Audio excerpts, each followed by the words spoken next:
정 건 찌르기. 찌르기. 그래, 이게 힘든 거 내가 여기서 멘탈이 깨지는 것 같아. 네, 안녕하세요. 네. 오늘 지현 씨께서 권지현 간사가 어떤 걸 진행하기로 하셨죠? 네, 오늘은 최근에 방영하고 있는 철인왕후랑 엄청 논란이 또 되고 있는 유승준 씨 관련해서 이야기를 나눠보도록 하겠습니다. 네. 네. 됐다. 철인왕후. 이게 이제 철인왕후 포스터인데요. 네. TVN 드라마고 네. 지금 상당히 인기가 있어요. 네. 네. 이제 평균 10%대면은 요즘 같을 때는 핸드폰 같은 걸로 많이 보잖아요. 그래서 네. TV 시청률이 이 정도면은 상당히 높은 거라고 하더라고요. 네. 네. 그래서 그렇죠. 요즘 같은 시대에 10%대면 장난 아닌 거죠. 네, 그래서 시청률이 상당히 높은 편이고 네. 중국 소설이 또 원작이에요. 태자비 승직기라는 네. 중국 소설 원작이고 네. YG에서 제작을 했어요. 근데 이 음. YG에서 제작을 한 걸 가지고 네.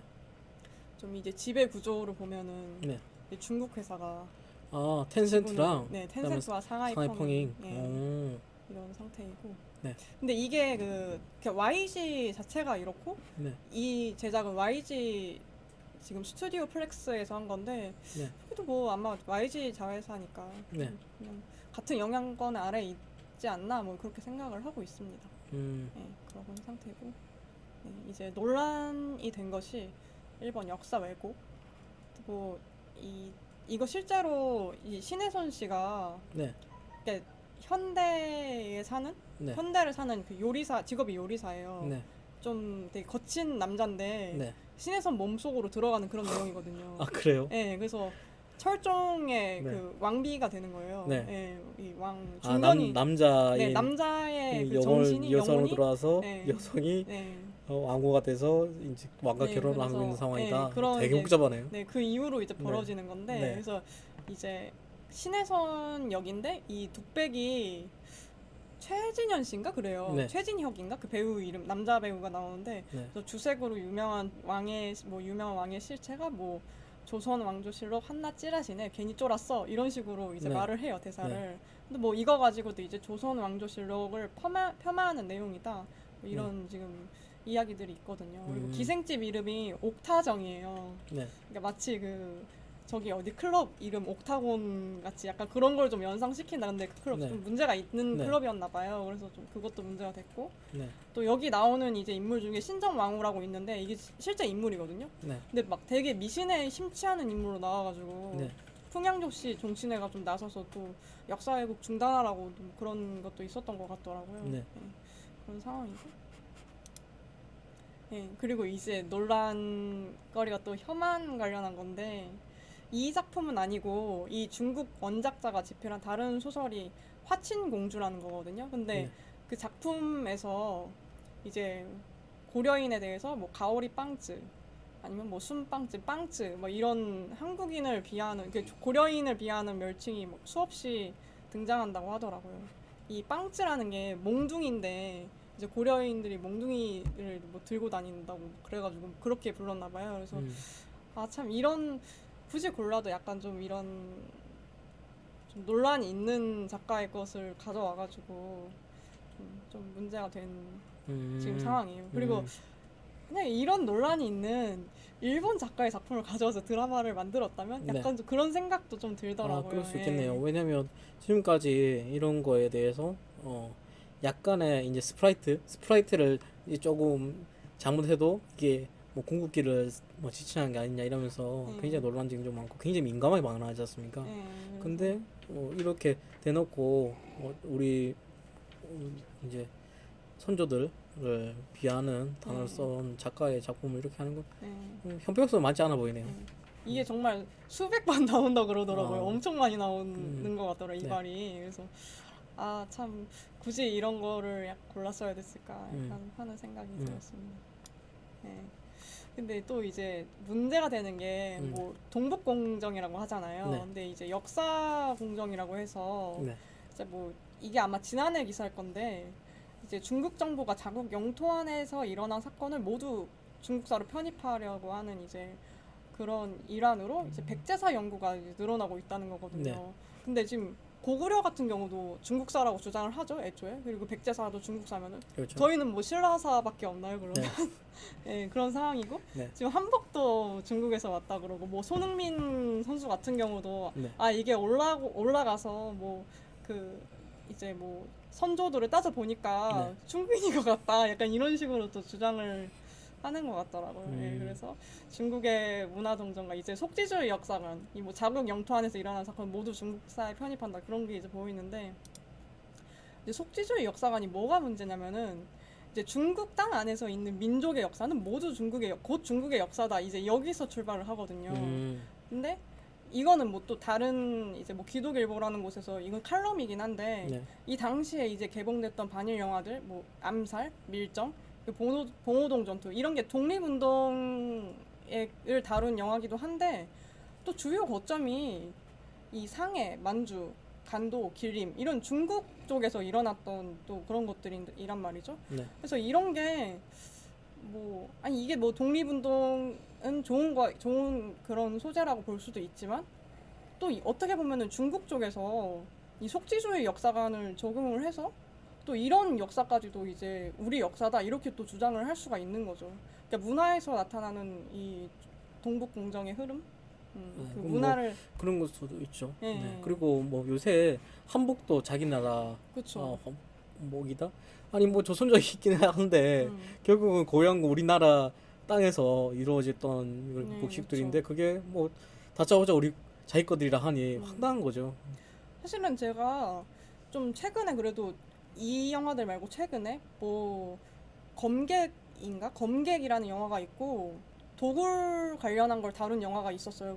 그 영화는 지금 기억이 안 나는데 그것도 이제 신혜선 앞에 나왔던 신혜선 씨 나온 영화거든요. 근데 그런 영화들은 조금 반중색이 강한 영화들이라서 그래도 아 조금 좀 괜찮을까 이렇게 생각했는데 아 이번에 저런 드라마가 방영하는 걸 보니까 좀 아직은 안 될 것 같습니다. 네, 좀 이게 앞으로도 주의를 해야 할 것 같아요. 좀 영화에서도 그래도 반중적인 좀 기조가 이제 좀 나타난다 싶었는데 좀 그렇지가 않은 것 같아가지고 네 한번 다뤄봤습니다. 네 그렇고 이제 유승준 관련 논란인데 이제 지난 19일 그러니까 12월 19일이죠. 개인 유튜브에 뭐 일명 유승준 방지법과 관련해서 이제 그 전까지는 뭐 무릎을 꿇고 막 울고 이렇게 사과를 하고 막 그런 게 주였는데 네. 이때는 좀 이제 기존과는 다르게 자신의 감정을 막 격정적으로 토로를 하더라고요. 네. 뭐 이제 뭐 사기 탄핵, 뭐 부정선거, 판문점 회담, 뭐 이런 거 뭐 그렇죠. 이런거나 뭐 조국 문제, 뭐 추미애 문제 이런 거 지금 어쨌든 자신의 상황이랑 크게 관계가 없는 그런 뭐 어떤 부분 또 맞는 말도 하긴 했어요. 제가 봤을 때 뭐 추미애나 뭐 조국 문제 뭐 이런 것도 그렇고 근데 크게는 이제 관계는 없는 그런 말들을 막 하고 그래가지고 또 논란이 됐는데 이 사안을 통해서 좀 재해동포법에 대해서 한번 짚어보고자 합니다. 네. 그래서 저는 이게 궁금하더라고요. 유승준 방지법이 과연 뭔가 이제 공정병원 5법이라고 하더라고요. 김병주 의원이라는 분이 이제 발의를 했는데 국적법, 재외동포법, 출입국 관리법, 국가공무원법, 지방공무원법 이거 5개에 대한 개정안을 발의를 한 거거든요. 이게 이렇게 5개를 또 발의를 한 게 이 5개가 다 연결이 돼 있대요. 그래서 뭐 이 국적법과 재해동포법 그리고 출입국 관리법을 한 번에 이제 개정을 해야지 이 공정병역이 완성이 된다. 좀 그런 것 같더라고요. 그리고 왜 유승준법인가? 이게 처음부터 유승준법으로 나온 건 아니거든요. 그냥 공정병원법인데 그래서 그 이유를 좀 보니까 이제 출입국 관리법 일부 개정 법률안 여기를 보니까 이제 해당 미국 시민권자 연예인이 최근 국가를 상대로 입국 사증을 발급해달라고 소송을 제기하여 국내외적으로 큰 파문을 일으키고 있음. 뭐 이런 내용을 봤을 사실상 때는 뭐 예, 맞네요. 예, 그래가지고 네, 그러니까 네. 네, 그렇죠. 네, 뭐 과거 병역을 기피할 목적으로 네. 뭐 국적 포기하고 외국 국적을 취득 이거 약간 이런 부분에서 봤을 때는 지금 여기 해당하는 사람은 이제 한 명밖에 없는 것 같아가지고 네, 맞죠. 사실상 이름을 안 붙이는 거 그냥 그쵸. 법안이라 그렇죠. 네. 그래서 몇 가지 좀 보니까 국적법 같은 경우는 이제 병역을 기피할 목적으로 뭐 국적을 상실한 이제 남성의 경우 뭐 국적을 회복할 수 없도록 예 그거를 이제 좀 더 구체화해서 병역 의무를 이행하지 않은 상태에서 뭐 국적을 상실한 사람은 국적 회복할 수 없다 네. 뭐 이런 식으로 수정하거나. 근데 이것도 다 보니까 예외 사항이 있어요. 뭐 60세 이상은 좀 뭐 예외가 있고 뭐 불가피하게 뭐 병역 빠진 사람은 또 예외를 네. 두고 뭐 만약에 30살 이전이다 그러면 또 뭐 그것도 예외가 또 있고. 그러면 결론적으로 네. 딱히 크게 변화한 건 없다는 얘기인 거죠? 예, 그쵸, 그쵸. 어, 그리고 뭐 재외동포 자격도 그냥 뭐 나이를 조금 상향한 거. 뭐 네. 그래서 잘안 요- 보이는데. 예. 네, 40세에서 뭐 45세로 그냥. 그래서 요즘에 아니 요즘에 사람 이름 붙여서 법안 통과하는 게 유행인가 봐요.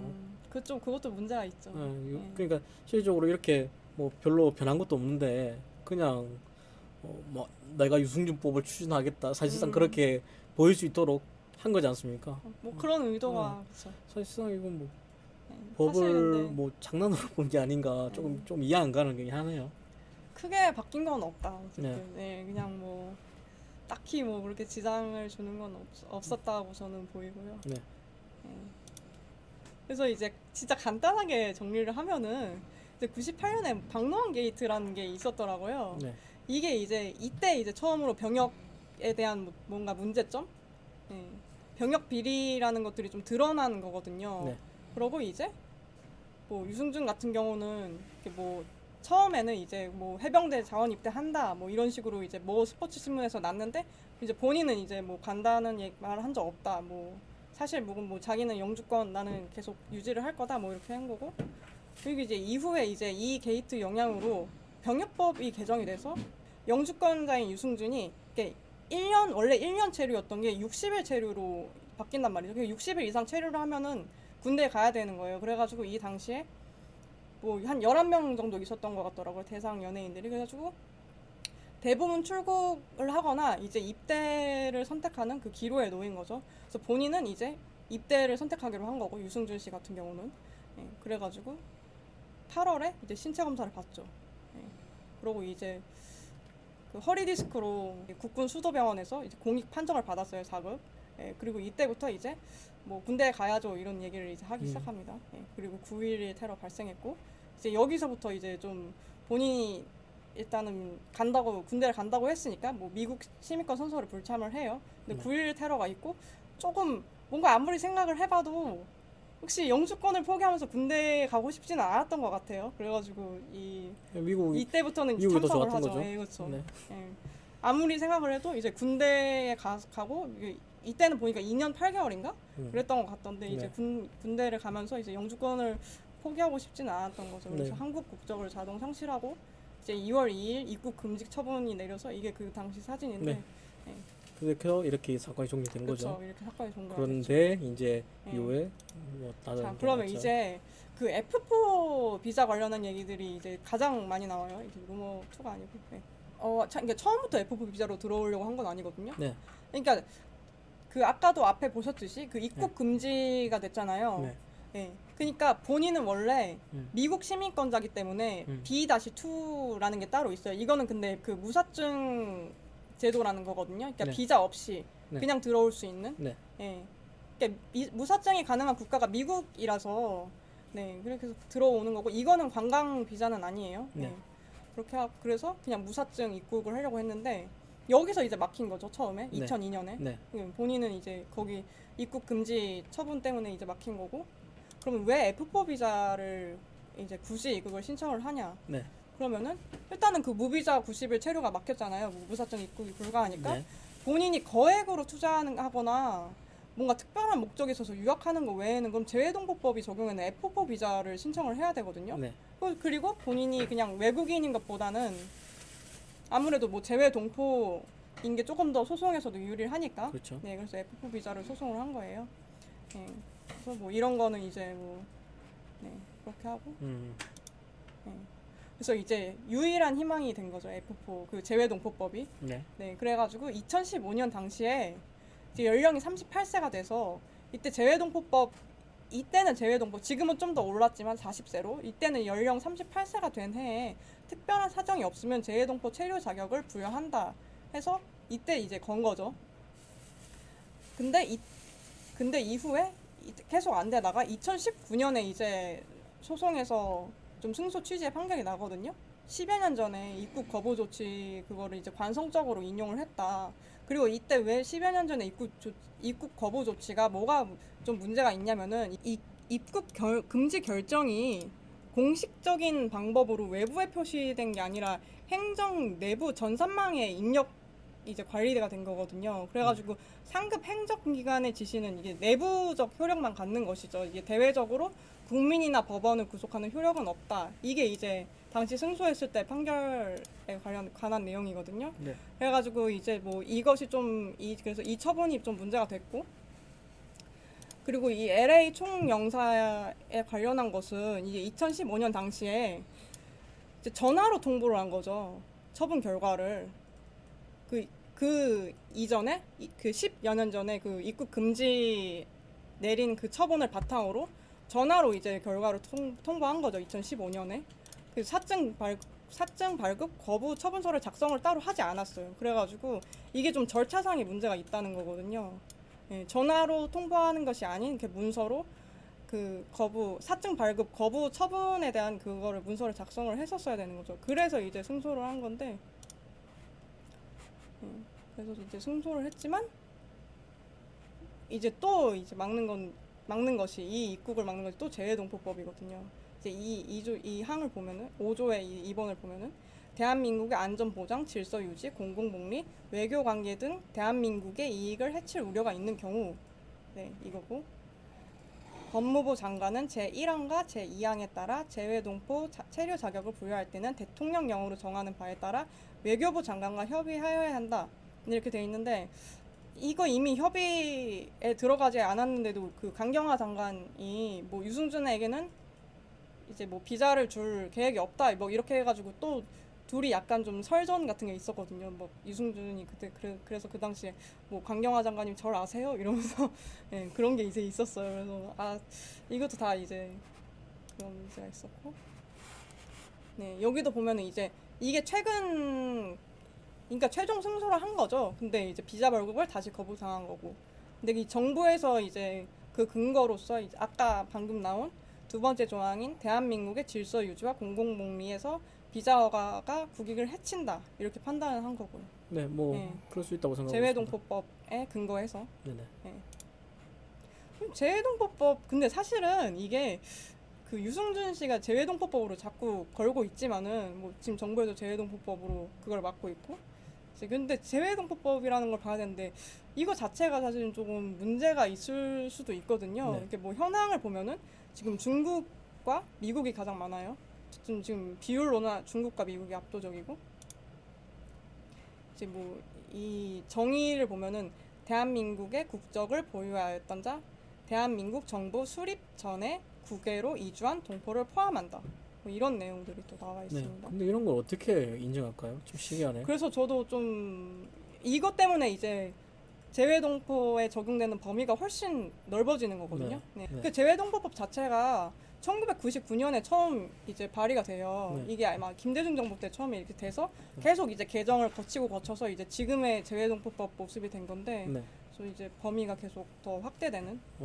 그러니까 이건 인준을 한 조치를 한 게 굉장히 미묘해 보이네요. 음, 국외로 이전, 그러니까 수립 이전이면은 그거에 대한 관계에 대한 그쵸. 그런 법적 근거나 이제 물증적 증거도 굉장히 부족한 시기인데 그걸 그쵸. 어떻게 다 포함시킨다는 건 좀 황당해요. 그렇죠. 아무튼 그런 게 있고. 그래서 이때 그래서 그 재외동포법 개정한다고 했을 때 네. 당연히 이때 가장 목소리를 냈던 거는 조선족이거든요. 이제 조선족들이 이제 지금 현재의 재외동포법은 뭐 그 영미권 국가, 주로 영미권 국가들 동포 위주다.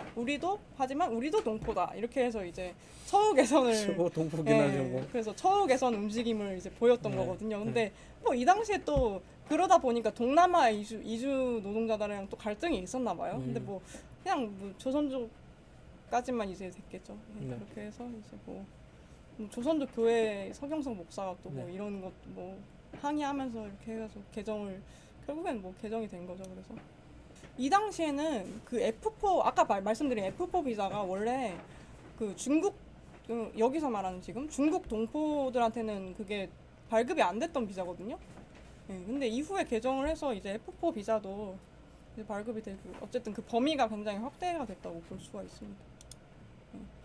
그래서 저는 참 이 국익이라는 게 지금까지 기화자가 이 이중 국적자를 제외한 기화자는 병역의 의무가 없었거든요. 그래서 향후에는 입대되도록 뭐 관련 법을 개정한다고 해요. 그래서 이로 인해서 조선족 군 입대한다 등의 이제 기사를 접할 수 있던 거고요. 근데 사실은 이게 뭐 귀화자가 그 병역의 의무를 다 한다고 해도 이 조선족이 군 입대한다고 하면은 좀 어떠세요? 약간 이 이야기를 들었을 때 그냥 괜찮다. 제가 보기에는 네. 이거는 문제가 없다. 지금 좀 이상한 것 같아요. 귀화자라는 표현 자체가 그러니까 우리나라 국적을 선택했다는 그쵸. 거 봐야 되는 예. 건가요? 예. 그래서 선택했으면 뭐 나이 제한 듣고 있고 다양한 제한 같은 게 있을 건데 그런 거에 대한 뭐 제대로 절차가 진행되는지 좀 확인해 봐야겠죠. 네. 그래서 뭐 재외동법 자체가 좀 문제가 많아서 애초에 좀 법 적용 대상을 확대하는 것이 아니라 오히려 좀 축소하는 방향으로 갔어야 하지 않나. 지금 뭐 앞에 나왔던 유승준 씨나 뭐 다른 사실은 이거는 영미권 동포던 뭐 중국 쪽이던 어쨌든 그거는 그 나라의 국적을 선택한 거잖아요. 그러면은 굳이 이제 재외동포로서 뭔가 더 혜택을 주거나 이런 거는 없어야 된다고 보거든요. 그냥 미국 시민 그냥 뭐 그런 것이 자기가 왜냐면 선택을 했기 때문에 그래서 좀 이걸 계속 더 넓히는 방향으로 적용을 확대하는 것 이건 좀 그러니까 이게 확대 축소라는 게 예. 그렇네요. 확대 축소하는 게 예.